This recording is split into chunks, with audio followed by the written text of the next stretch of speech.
Thousands of people in Yemen have lined the capital streets in protest against the Saudi-led blockade of their country.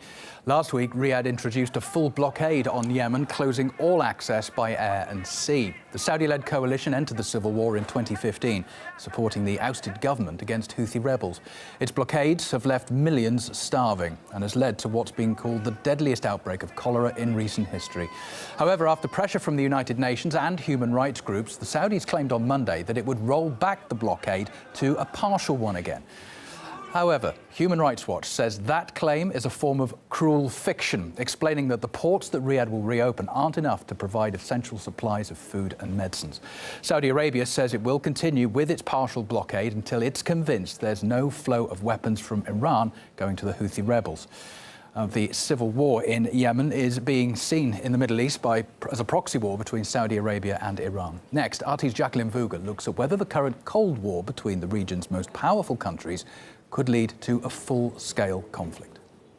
The rivalry between Middle East powerhouses Saudi Arabia and Iran is nothing new, yet it's becoming ever more tense with fears growing of a full-blown war. A missile launched by Yemeni rebels directed at Riyadh earlier this month has already got the Saudis talking about direct aggression and war. The coalition's command considers this a blatant act of military aggression by the Iranian regime and could rise to be considered as an act of war against the Kingdom of Saudi Arabia. You know the might and position of the Islamic Republic. People more powerful than you have been unable to do anything against the Iranian people. You are not strong enough to do that. Wherever we look in the region, conflicts can often be boiled down to Saudi Arabia and Iran countering each other by proxy. The Saudi military campaign against the Houthi rebels in Yemen, backed by Iran. Saudi backing of Sunni rebel groups in Syria, while Iran supports the Assad government. Both of those conflicts aren't exactly panning out well for Saudi Arabia. So how would they fare in a direct conflict with Iran? Let's break it down. Looking at a global military strength rating, the two countries aren't far apart on the list, with Iran at 21st and Saudi Arabia taking the 24th position. And while Riyadh's aviation outstrips Tehran's, Iran wins out when it comes to tanks and naval assets by a long run. It's probably no surprise that the Saudi kingdom has a massive defense budget coming in at over $56 billion, dwarfing the Islamic Republic's $6 billion and change.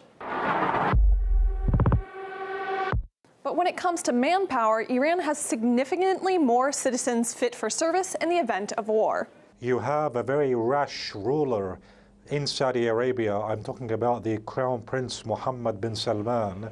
You know, he's just about ready to do any dangerous acts. If you look at what happened with the Lebanese Prime Minister, Saad al-Hariri was basically forced to resign. That gives you just an indicator of how far Mohammed bin Salman is willing to go. But I personally would be very, very surprised if Saudi Arabia launched a war on Iran.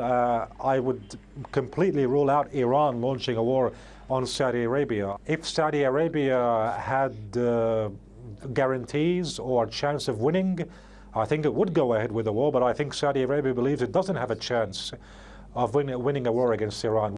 The rhetoric might be at a boiling point at the moment, but there's still no sign either side is ready for open conflict.